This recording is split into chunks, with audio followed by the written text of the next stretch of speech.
Hello friends, welcome to my channel. আজকে আমি বাঙালিদের অত্যন্ত প্রিয় ঘি ভাত করে দেখাবো, যা আপনারা যে কোনো আমিষ বা নিরামিষ গ্রেভি আইটেমের সঙ্গে পরিবেশন করতে পারেন। ছুটির দিনে লাঞ্চ বা ডিনার অথবা যে কোনো অনুষ্ঠানে ড্রাই ফ্রুটসে ভরা এই সুস্বাদু ঘি ভাতটি বানিয়ে দেখতে পারেন।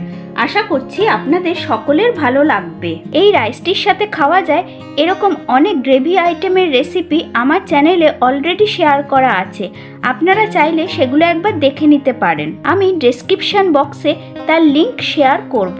আর রেসিপিটি ভালো লাগলে ভিডিওর নিচে লাইক করতে ভুলবেন না। আর আমার চ্যানেলটিকে সাবস্ক্রাইব না করে থাকলে সাবস্ক্রাইব করে নেওয়ারও অনুরোধ রইল। পাশে থাকা বেল আইকনটাও প্রেস করে নেবেন। তাহলে চলুন দেখে নিই আজকের এই সুস্বাদু ঘি ভাতের রেসিপিটি। এই ঘি ভাত করতে প্রথমেই লাগবে গোবিন্দভোগ অথবা বাসমতি চাল। আমি এখানে 125 গ্রাম বাসমতি চাল নিয়েছি। এবার আমি এই চালটা 2-3 বার ভালো করে জল দিয়ে ধুয়ে নেব। চালটা আমি ভালো করে ধুয়ে নিয়েছি। এবার এই চালটা আমি জলের মধ্যে 30 মিনিট ভিজিয়ে রাখবো, তারপরে আপনাদের দেখাচ্ছি।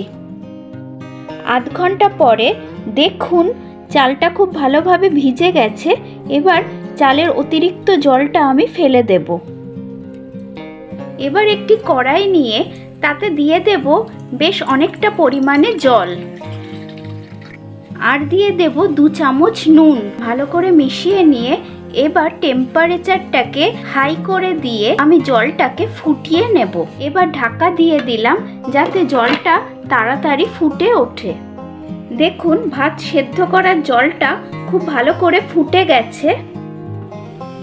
এবার হিটটাকে কমিয়ে দিয়ে আমি ধুয়ে ভিজিয়ে রাখা চালটা দিয়ে দিলাম। এবার হিটটাকে আবার বাড়িয়ে দিয়ে আমি চালটাকে সেদ্ধ করে নেব। এক্ষেত্রে চালটা 90% সেদ্ধ করতে হবে, কেননা আমি যখন আবার এটাকে দমে বসাবো তখন ভাতটা পুরো রান্না হয়ে যাবে। কিছুক্ষণ পরে ফিরে এলাম, ঢাকনাটা খুলে দিলাম। এবার দেখে নিচ্ছি ভাতটা কতটা সেদ্ধ হয়েছে। দেখুন ভাতটা 90% সেদ্ধ হয়ে গেছে। এর থেকে বেশি সেদ্ধ করার কিন্তু আর দরকার নেই। এবার একটি ছাঁকনির মধ্যে আমি ভাতের ফ্যানটা ঝরিয়ে নেব।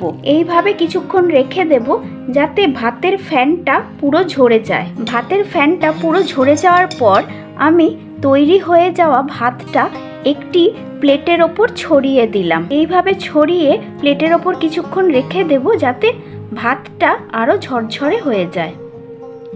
এবার একটি কড়াইয়ে দিয়ে দেব 1/2 কাপ মতো জল আর 100 গ্রাম চিনি দিয়ে দিলাম।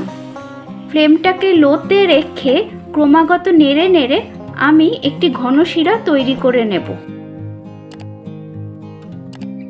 চিনিটা গলে যাওয়ার জন্য অপেক্ষা করছি। দেখুন চিনিটা গলে গেছে। এবার লো ফ্লেমে রেখেই আমি নেড়ে নেড়ে আরও 2-3 মিনিট সময় ধরে চিনির রসটা তৈরি করে নেব। প্রায় 3 মিনিট পরে ফিরে এলাম।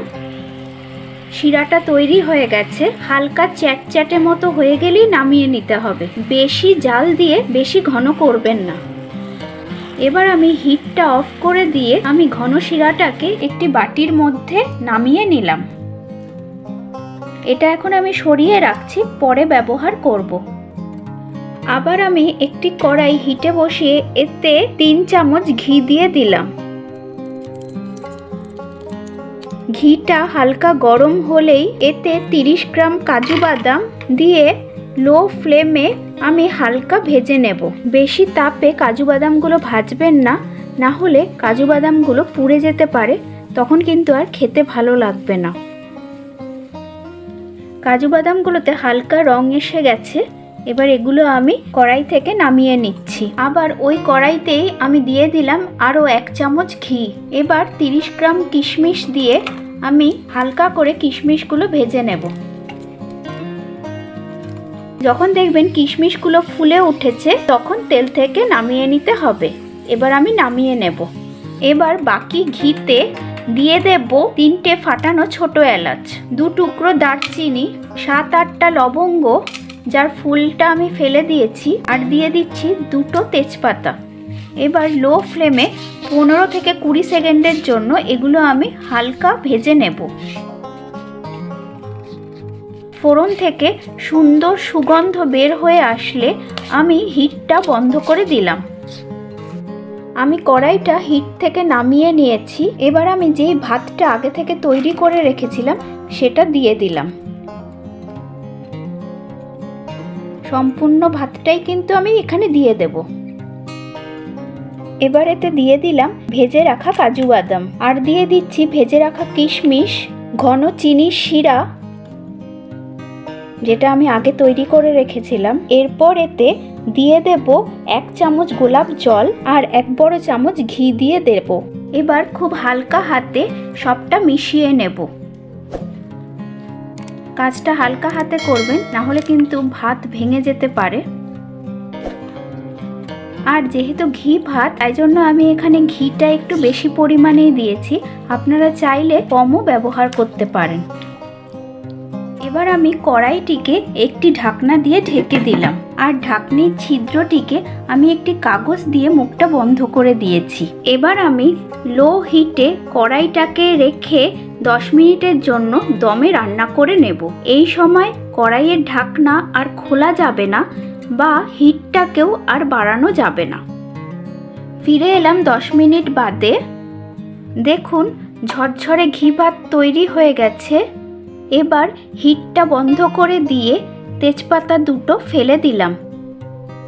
এবার নামিয়ে নিয়ে একটি পাত্রে আমি ঢেলে নিচ্ছি। এই ঘি ভাতটি আমিষ বা নিরামিষ যে কোনো গ্রেভি আইটেমের সাথে আপনারা পরিবেশন করতে পারেন। আমি গরম গরম ঘি ভাতটি বাদশাহী মাটন কোরমা আর কস্তুরি পনিরের সাথে পরিবেশন করে দিলাম। আজকের রেসিপিটি আপনাদের কেমন লাগলো তা কমেন্ট বক্সে অবশ্যই লিখে জানাবেন। রেসিপিটি ভালো লাগলে লাইক আর শেয়ার করার অনুরোধ রইল। আর আমার চ্যানেলটিকে সাবস্ক্রাইব না করে থাকলে সাবস্ক্রাইব করে নেওয়ারও অনুরোধ রইল। পাশে থাকা বেল আইকনটাও প্রেস করে নেবেন, যাতে আমি যখন এরকম আরও নিত্য নতুন ভিডিও দিতে থাকবো তার নোটিফিকেশন আপনাদের কাছে খুব সহজেই পৌঁছে যাবে। তাহলে আসি আজকে, টাটা।